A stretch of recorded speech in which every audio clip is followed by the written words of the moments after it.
আরে ভাই ভাবুন তো, আপনি রকস্টার গেমসের একজন ঝাড়ুদার, রাতের বেলা কেউ নেই, হুট করে দেখলেন স্ক্রিনে GTA 6 চলছে। লোভ কি আর সামলানো যায়? টুপ করে ফোনটা বের করে 30 সেকেন্ডের একটা ভিডিও সাটাক করে আপলোড।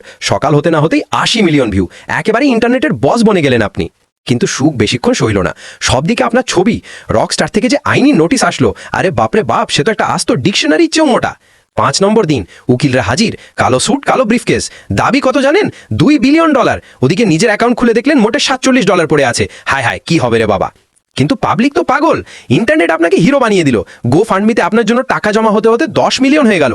কিন্তু কপাল খারাপ, আপনার উকিল কেসটা পড়েই চাকরি ছেড়ে দিল। নির্ঘাত ভয় পেয়ে গেছে। 10 নম্বর দিন, পালালেন একদম প্রত্যন্ত গ্রামে। ইন্টারনেট নেই, কিচ্ছু নেই, ভাবলেন বেঁচে গেলেন। হঠাৎ একটা বাচ্চা আপনার ছবিওয়ালা ট্যাব নিয়ে হাজির। এরপরই দেখলেন সেই টেকো বৃদ্ধকে ফোনে কথা বলছে আর আপনার দিকে তাকিয়ে হাসছে। কালো এসইউভি থামলো, স্যুট পরা লোকেরা আসলো। ওই সক্রেটিস গেমটার একটা ফ্রি কপির লোভে আপনার নামে লাগানি খবর দিয়ে দিয়েছে। বিট্রেয়াল। 14তম দিন, কিন্তু ক্লাইম্যাক্স তো এখানে। রকস্টার মামলা করলো না।